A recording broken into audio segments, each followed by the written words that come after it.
Madayaw, mayong adlaw, inyong tanan. Magandang araw sa inyong lahat. Sa iyo nga ba? Ano? Kaya mo, diba? Hindi mo nag-a-attend ng fun run. Pero tungkol kay naamo din yung tanan, naapod ko din yun. Sindari lang siya. Likod na na. Surprise.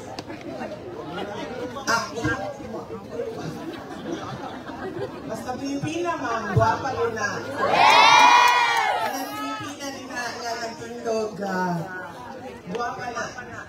Sa pananaw sa tibuok kalibutan. For after all, sa Miss Universe, pinakabuo ng ato ang winners. 4. We have 4 winners sa Miss Universe. So, undoubtedly, the beauty of the Filipina is global. Mubuon na lang na ako ni kayo saka na ang adlaw. Mga daot ang inyong mga kutis. Yes, maabtan mo, mag-jogging sa... Kabalo mo sa kasayunin inyong event. Unang-una, wala naman naligo. Para nag-brush ko ha. Nag-brush ko. Wala naman naligo. Nanimahot pa kong efficacy ikan sa masahe kanyang biig. Tapos, isa lang kabuok medyas ang ako ang nabira. Ingana ka sa iyo ang inyong event.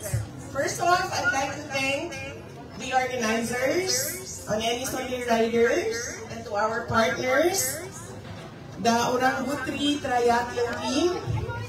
Congratulations sa inyong tanan mga organizers for keeping the spirit of bringing former President Rodrigo Duterte back home in the Philippines safely. Keeping the spirit alive. Thank you very much. And of course, I would like to thank the participants to this fun run. You are supporting Field of Dreams Davao and Bantay Hayop Davao. Maraming salamat. Tungod kaninyo, masuportahan nato ang mga non-government organizations na nagasuporta sa mga hayop o mga kabatan-unang lalaki.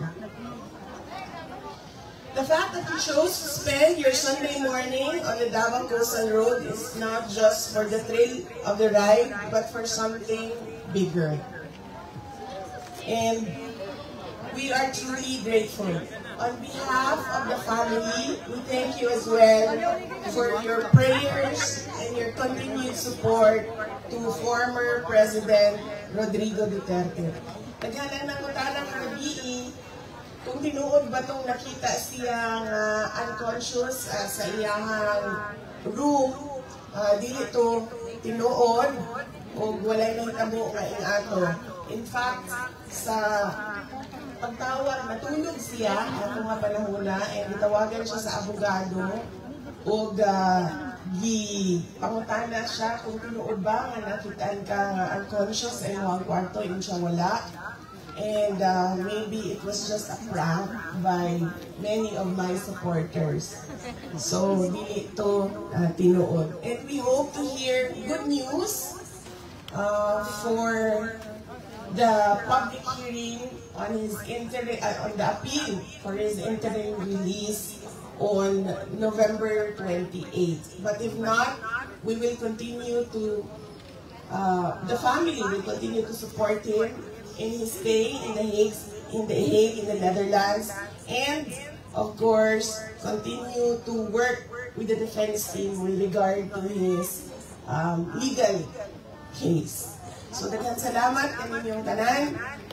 I hope you enjoy your fun run, and don't forget your sunblock and your hydration, your water. Very important. Mahayong buntag. Shukran.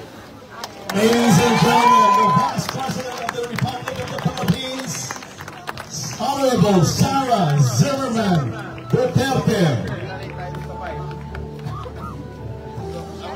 Ayan po. And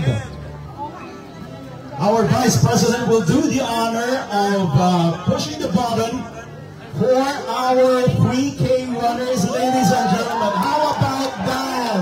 Huh? Meron tayong special treat in this run. Thank you very much, Vice President.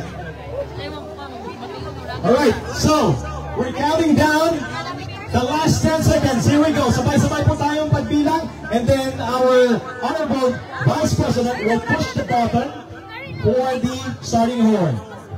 Let's go. At 10, 9, 8, 7, 6, 5, 4, 3, 2, 1.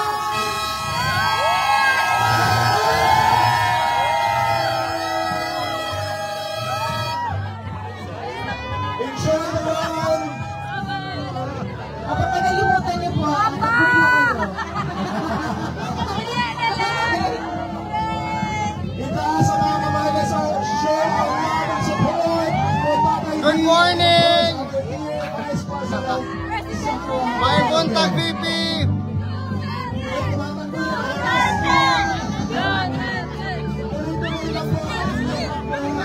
Of course.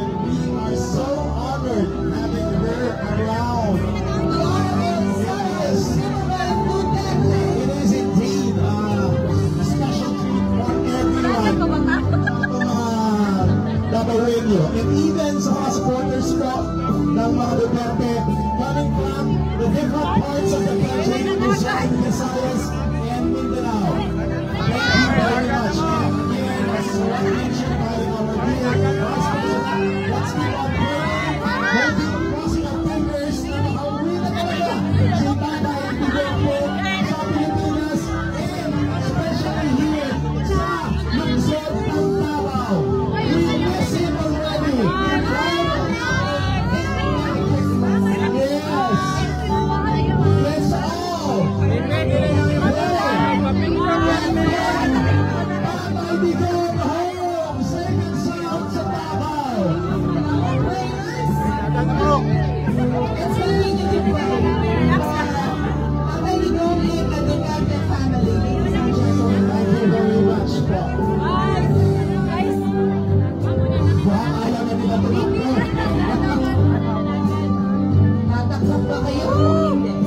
Starstruck.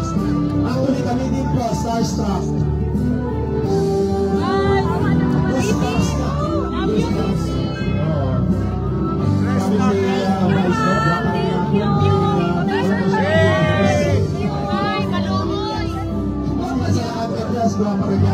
That's our dear Vice President po.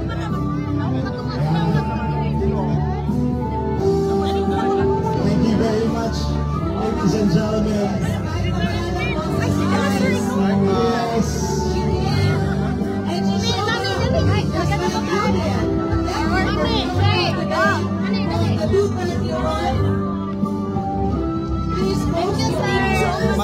No problem po, no problem.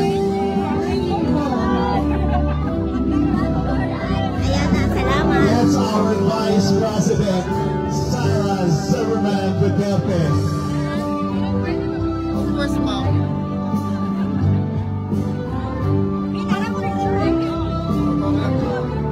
Indeed, it's a special treat for everyone who is here.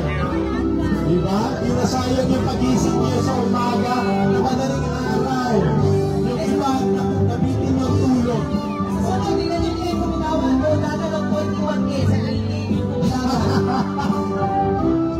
So, kapag nag-21K, they miss something.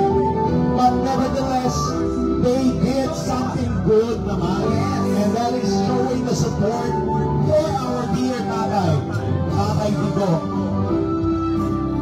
Yun lang, na-miss nila ang presence ng ating Honorable Vice President.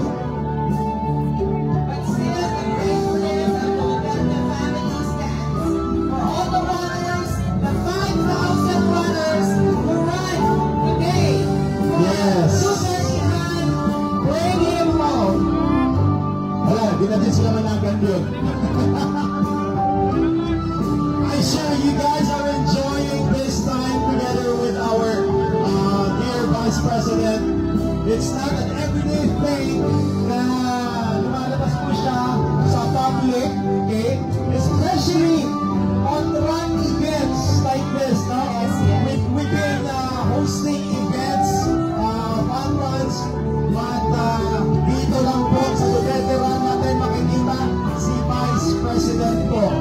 I'm sure yung iba excited na for the next leg, Run 3. Okay, VP magkuhan ba? Mag-selfie ko?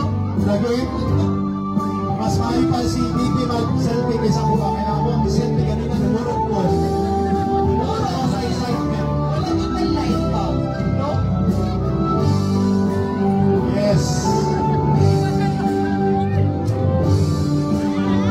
Dagang salamat sa suporta, ladies and gentlemen. Okay? Try na ako din na ako ang area kung pwede ba na ako.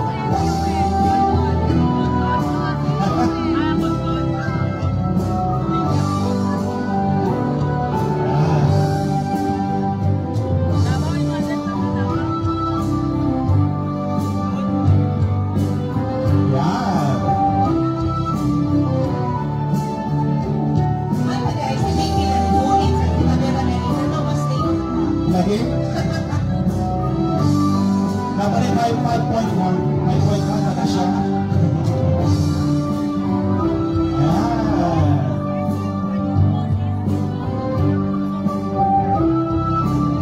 Pwede po ba magpaselfie kay VP?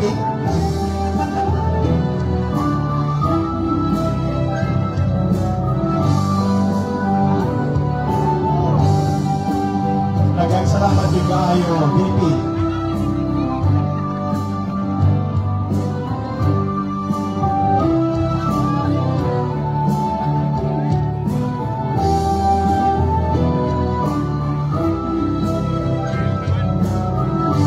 Salamat sa inyo ang pagtanggol. Kung kita din sila managan ba?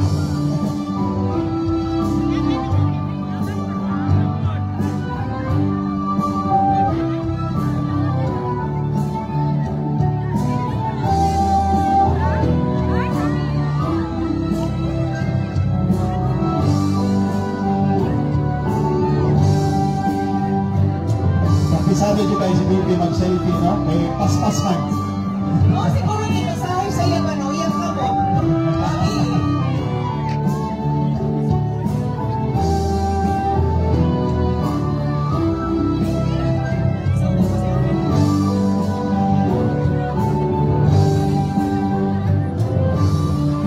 Grabe ba, no? Ang napunit sa ilang cellphone, si Vicky ba dyan? Lagi. Okay, paglubad si VP guys, guwapa gyapon siya. Wow. Or tuloy-tuloy yan, mahubad, Bibi ba? Morning, evening, midday, afternoon, whatever it is. Whatever time of the day, VP is VP Inday. Maganda siya, fresh siya, wala pa siyang problema. Hindi ata.